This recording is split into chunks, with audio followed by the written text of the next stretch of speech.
पर हैं CM doctor Mohan Yadav. आज केंद्रीय नेताओं से मुलाकात वो करेंगे।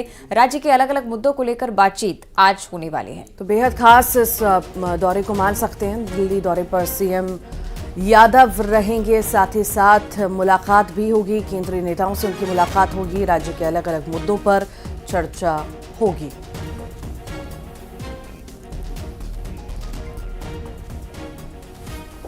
चलिए सीधे आपको भोपाल लिए चलेंगे। सहयोगी वासु चौरे हमारे साथ जुड़ रहे हैं।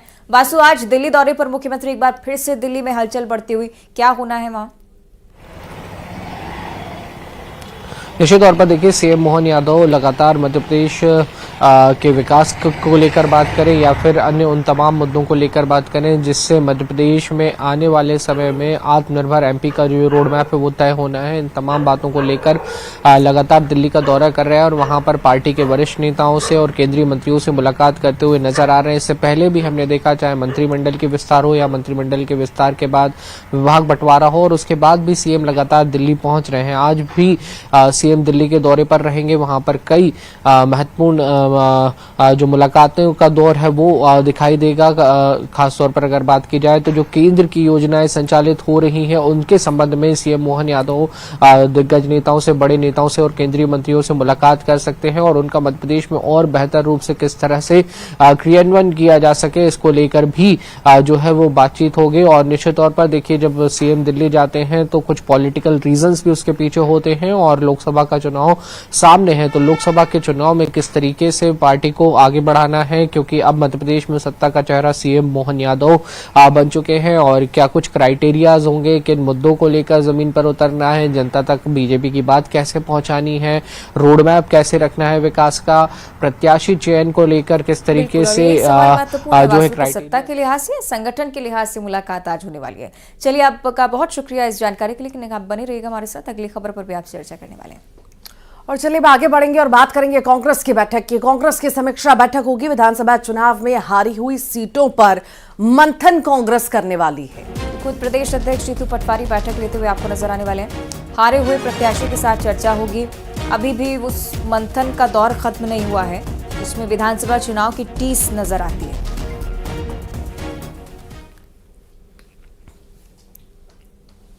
और शिवपुरी जिले का जिक्र, जहां पिछोर से बीजेपी विधायक प्रीतम सिंह लोधी का अपने बेटे दिनेश लोधी को लेकर एक बड़ा बयान सामने आया है। विधायक प्रीतम सिंह लोधी का कहना है कि अपराधी की कोई जाति नहीं होती, अपराधी का कोई धर्म नहीं होता, अपराधी कोई भी हो, इसीलिए मैंने स्वयं अपने बेटे को पुलिस के हवाले किया। हम अपराधी को अपने घर में पनाह नहीं दे सकते। अपराधी के खिलाफ प्रीतम लोधी खड़े रहेंगे। मैं अपराध के खिलाफ हूं। प्रीतम लोधी ने कहा कि मैंने खुद अपने बेटे पर 3rd डिग्री का इस्तेमाल किया और उसे सबक भी सिखाया। प्रीतम लोधी ग्वालियर पहुंचे थे। इस दौरान उन्होंने मीडिया से चर्चा में अपनी बेटी की करतूत पर दुख जताया। अपराधी की कोई जात नहीं होती, अपराधी का कोई रिश्ता नहीं होता।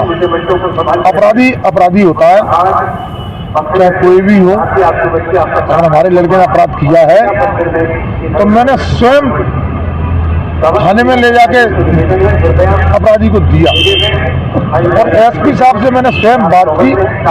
मैंने कहा नहीं, अपराध रोकने के लिए इस पर कड़ी से कड़ी धारा लगाई जाए और कड़ी से कड़ी कार्रवाई की जाए। और अब बात कोरोना की। एमपी में लगातार कोरोना बढ़ रहा है। भोपाल में एक साथ 5 नए मरीज सामने आए हैं। कोरोना के कुल 33 टेस्ट से 5 मरीज पॉजिटिव पाए गए हैं। भोपाल में कोविड मरीजों की संख्या कुल 7 हो चुकी है। कोरोना को लेकर ये आंकड़े मध्य प्रदेश के लिहाज से, क्योंकि अगर कोरोना के कुल 33 सैंपल्स की जांच होती है, उनमें से भी 5 नए पॉजिटिव केस पाए जाते हैं, तो लगता है कि कहीं ना कहीं संख्या बढ़ाने की जरूरत सैंपलिंग की। तो भोपाल में कोविड मरीजों की संख्या कुल मिलाकर 7 हो चुकी है। एक्टिव मरीजों की संख्या लगातार मध्य प्रदेश में बढ़ती हुई और राजधानी में खासतौर पर सावधानी बरतने की जरूरत है, क्योंकि तमाम गतिविधियां मध्य प्रदेश के राजधानी से जो है संचालित की जाती है। सहयोगी वासु हमारे साथ लगातार जुड़े। वासु, ये आंकड़े जरूर इस ओर इशारा करते हैं कि शायद टेस्टिंग बढ़ाने की जरूरत मध्य प्रदेश में। और निश्चित तौर पर अवंतिका देखिए बीते 15 दिनों की अगर बात करें तो मध्य प्रदेश में लगातार कोविड के जो नए मरीज हैं वो सामने आ रहे हैं और खासतौर पर राजधानी भोपाल की अगर बात करें तो रोजाना लगभग जो कोविड के मरीज हैं वो सामने आ रहे हैं। पॉजिटिव केसेस जो हैं वो सामने आ रहे हैं।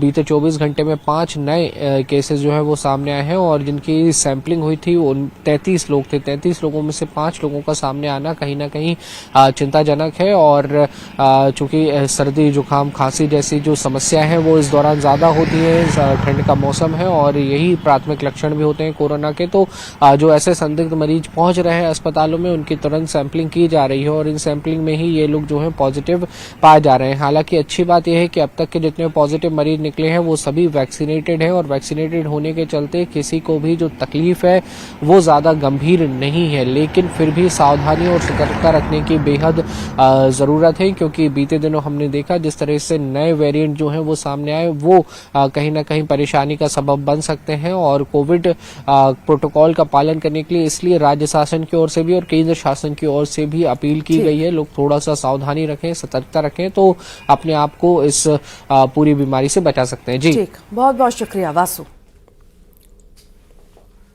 और अब झांसी का जिक्र करेंगे, जहां घने कोहरे के चलते एक बड़ा सड़क हादसा हुआ है। ट्रैक्टर ट्रॉली पलटी और 3 किसानों की घटनास्थल पर ही जान चली गई। तो ट्रैक्टर सवार 3 किसानों की मौत होना बताई जा रही। इस हादसे में मध्य प्रदेश के रहने वाले थे तीनों किसान। झांसी मूंगफली बेचने ये किसान आए हुए थे, एक ही परिवार के थे तीनों मृतक किसान। मऊरानीपुर कोतवाली के टीकमगढ़ मार्ग पर यह हादसा हुआ है। तफ्तीश में फिलहाल पुलिस जुटी हुई है। एक ही परिवार के तीनों किसान थे। दर्दनाक हादसा हुआ और मौत हो गई।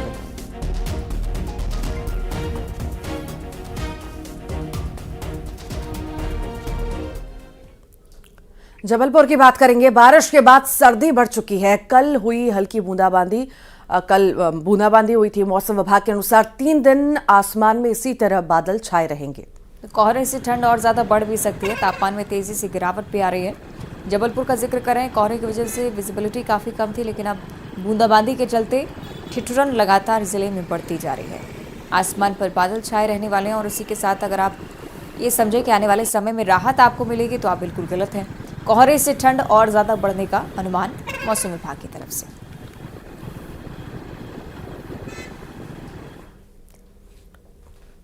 और ग्वालियर का जिक्र करेंगे, जहां सर्दी का प्रकोप ऐसा है कि कक्षा 5 तक के बच्चों के लिए अवकाश घोषित करना पड़ा है। कड़ाके की सर्दी को लेकर कलेक्टर भी सचेत अक्षय कुमार सिंह, जिन्होंने आदेश जारी कर दिए हैं।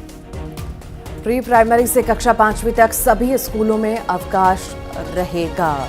कहीं ना कहीं ठंड बढ़ रही है, बच्चे बीमार पड़ते हैं और इसे देखते हुए कलेक्टर ने ये बड़ा फैसला लिया है और आदेश भी जारी कर दिए। 5वीं तक के बच्चे अब स्कूल कुछ दिनों के लिए नहीं जाएंगे। और ग्वालियर में रफ्तार पर ब्रेक। कोहरे ने रफ्तार पर ब्रेक लगा दिए। दिल्ली पंजाब से आने वाली ट्रेनें 11 घंटे तक लेट हुई है। तो दिल्ली से आने वाली पातालकोट एक्सप्रेस 11 घंटे लेट पहुंची। अमृतसर से नांदेड़ सचखंड एक्सप्रेस 9 घंटे की देरी से चली है। कुरुक्षेत्र से खजुराहो जाने वाली ट्रेनें 7.5 घंटे लेट हैं। योग नगरी उत्कल एक्सप्रेस 5.5 घंटे लेट। ये तमाम जो लिस्ट है ये बताती है कि कोहरे के चलते ट्रेनों की रफ्तार कितनी धीमी है।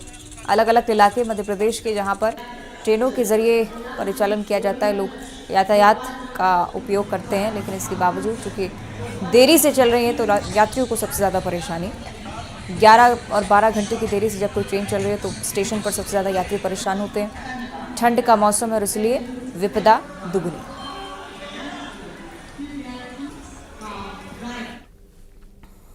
और अब बात करेंगे उज्जैन जिले की, जहां लव जिहाद का मामला सामने आया। दरअसल देवास के रहने वाले मुस्लिम लड़के को हिंदू जागरण मंच के कार्यकर्ताओं ने पकड़ लिया, जो एक 15 साल की नाबालिग को कहीं ले जा रहा था। कार्यकर्ताओं ने मुस्लिम युवक की पहले पिटाई की और फिर उसे पुलिस के हवाले कर दिया, जहां चिमनगंज मंडी पुलिस ने उमर मंसूरी नाम के युवक के खिलाफ पॉक्सो एक्ट में मामला दर्ज किया है। युवक ने अपने सोशल मीडिया पर स्मोकिंग माय फैशन लिखा हुआ था। उसके मोबाइल में कई आपत्तिजनक सामग्री भी मिली है, जिसकी जांच पुलिस कर रही है। थाना चिमनगंज मंडी में कि एक बालिका है यहाँ पर 15 वर्ष की, तो उनकी साथ में एक इंस्टाग्राम पे एक लड़के से दोस्ती हुई थी। तो आज उसी के तारतम्य में लड़का देवास का रहने वाला है, उज्जैन आया था शहर में उस बालिका से मिलने, और जब वो मिल रहे थे उस बुरे से उसका बालिका का हाथ पकड़ लिया था और गलत नाम से उसके साथ दोस्ती की थी। लोगों के संज्ञान में आया है, उसमें हमको जानकारी लगी थी कि 15 वर्षीय बालिका है जो कि छोटी मायापुरी में निवासरत है। उसको कोई मुस्लिम लड़का जो कि देवास में निवास है और नाम उसका उमर मंसूरी है, वो उसको जबरदस्ती बाइक पर बिठाकर कहीं अगवा करके ले जा रहा था।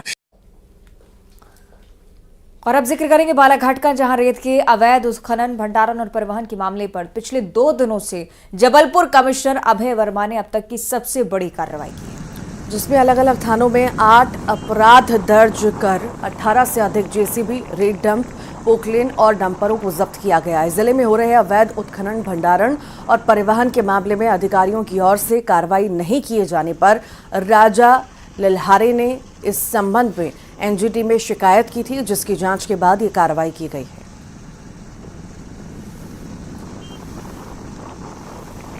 की गई थी सितंबर में एनजीटी में, उस पर सरकार ने एक कमेटी गठित की थी और उसकी अध्यक्षता कमिश्नर अभय वर्मा जी जबलपुर कर रहे थे। और 5 तारीख में मेरे कथन लेखबद्ध करना था उनको, किंतु वे लोग एक दिन पहले आकर स्पॉट निरीक्षण करने के लिए मेरे साथ में स्पॉट पर गए और लगभग हम लोग 18 से 19-20 स्पॉट पे गए और वहाँ पर हमने पाया कि 3 जो घाट है वो अवैध पाए गए, जहाँ से अवैध तरीके से लूटा जा रहा था। और उसमें 5-6 जो भंडारण है उसको भी अवैध पाया गया, उसको जब्त किया गया है।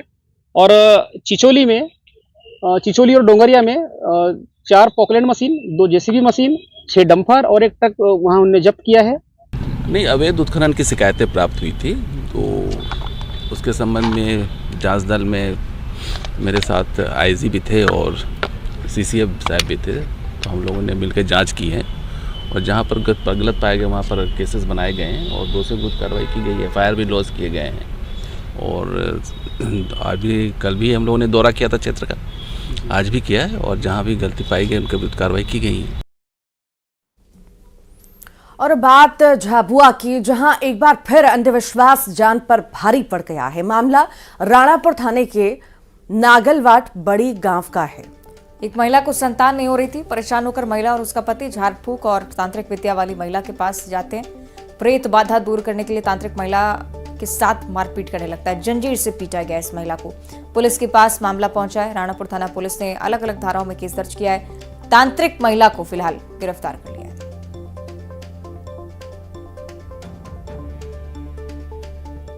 गए थे और माता जी के पास 9 बजे गए थे। 9 बजे से 10 बजे से उसने आरती करी। आरती में उसने वहाँ आरती करते करते हमको बाहर निकाल दिया और वो अंदर जाके और उसको अंदर जाके मार के साइकिल से कूद के घंटा तक अंदर रखा। उसके बाद बाहर निकाल दिया।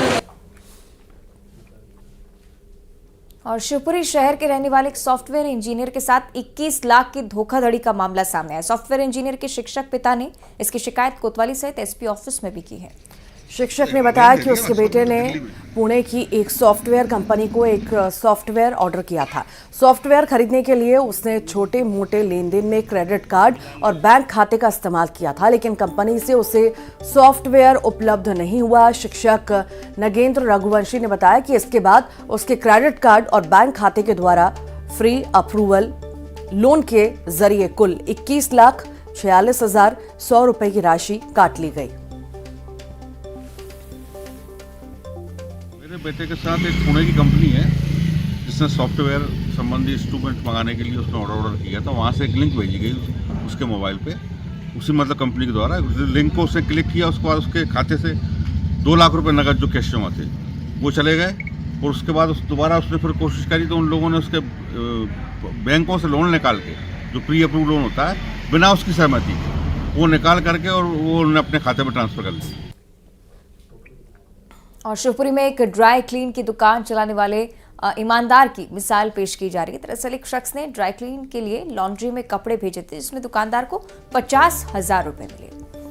ड्राई क्लीन संचालक ने ग्राहक को वो पूरे रुपए वापस लौटा दिए। मामला शिवपुरी के शक्तिपुरम खोडा का बताया जा रहा है। परसों कपड़े आए थे किसी गेस्ट के, तो हमने कल ट्रैकिंग करे तो उसमें देखा कपड़े छाप रहे थे, उसमें 50,000 रुपये नोट थे 50,000 रुपये, करीबन 100 नोट थे 500 से। नहीं सर, हमारे मन में ऐसा कोई लालच नहीं है, हमारे मैडम भी साथ में है। तो वो बोलिए कि ये किसी के पैसे, ऐसा मन में कहीं भी लालच नहीं था हमारे मन में। हमने तुरंत सोचा मैं ये किसके कपड़े हैं, पहले ये देखा हमने कि फलाने के कपड़े हैं, तो हमने उनको बोला कि हमने तुरंत उनको कॉल किया, सर आपके पैसे निकले हैं, इससे कोई लालच मन में नहीं आया हमारे पे, और आज हम उनके लिए वापस करें। अयोध्या में भगवान राम के प्राण प्रतिष्ठा वाले दिन इंदौर रिकॉर्ड बनाने की तैयारी में है। दरअसल इस दिन 31,000 स्टूडेंट एक साथ बैठकर भगवान राम की पेंटिंग बनाएंगे। इसी के साथ शहर में 1 करोड़ 11 लाख दिए भी जलाए जाएंगे।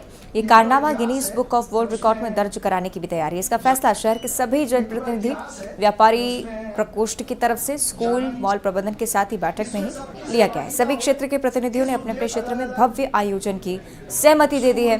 बैठक में कैबिनेट मंत्री कैलाश विजयवर्गीय और तुलसी सिलावट भी मौजूद थे।